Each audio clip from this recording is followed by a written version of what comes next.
Hi, I'm David Katzmeyer from CNET. I'm sitting next to the Samsung PN50C7000 series. This is Samsung's second most expensive plasma TV for 2010.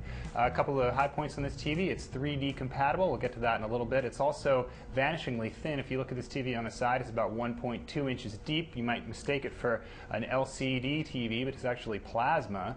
The TV is pretty slick otherwise. Around the edge, you'll find a matte sort of metallic finish. Around that, there's a transparent edge. There's also a transparent stand stock, and this nice stainless steel sort of top of the stand finishes off the picture. It's a very slick looking TV. Feature-wise, this TV has all the bells and whistles. There's 3D, as we mentioned. This TV doesn't include the required 3D glasses, however. They're about $150 a piece. Of course, you can't use Samsung glasses with another TV and vice versa, but you're going to need a pair of glasses for everyone in the family that wants to view 3D. Samsung also includes a 2D to 3D conversion system on this TV, so you can watch everything in 3D, although that really doesn't work as well as we'd like to see. It kind of made us a little bit sick when we tried it out. We'll get to 3D performance in a little bit, but first let's take a look at some other features. This TV has an extensive apps selection, which means that you can go into the menu and access a lot of internet services. The coolest are the streaming services like Netflix, Amazon Video On Demand, Vudu. This TV is also the only one on the market right now to include Hulu Plus. Samsung Apps has an exclusive now until November. Then we think another couple TV makers are going to include Hulu Plus as well, but for now it's an exclusive that allows you to get some Hulu content on this TV as well. So all in all, the apps are very compelling on this set. Other features include a wealth of picture adjustments. You can play around with gamma.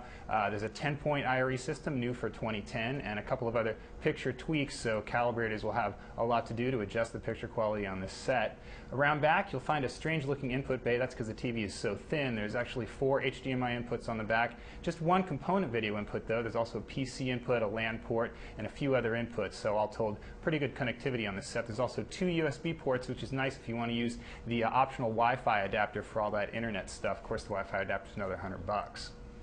When we took the Samsung into the lab, we were generally very impressed by its picture quality. It has a nice deep black level. The color accuracy is pretty darn good. Of course, those tweaks really help for that. It doesn't have 1080p 24 compatibility, however, so video files might miss that 24 frame cadence native to film, but most people won't really notice the difference. For 3D, we actually like the 3D effect on this TV a lot better than we did on some of the LCD TVs we've tried out earlier. There's less crosstalk, which is interference that kind of looks like a ghostly outline. Of course, 3D content does vary. Sometimes it can be a little hard to watch, but we expect the content to improve in the future. And again, it's pretty scarce right now. You're going to need a 3D Blu-ray player and, of course, a 3D TV receiver from DirecTV. They're kind of the only guys that do it right now. There's a couple others out there. But in general, 3D on this TV does look pretty darn good.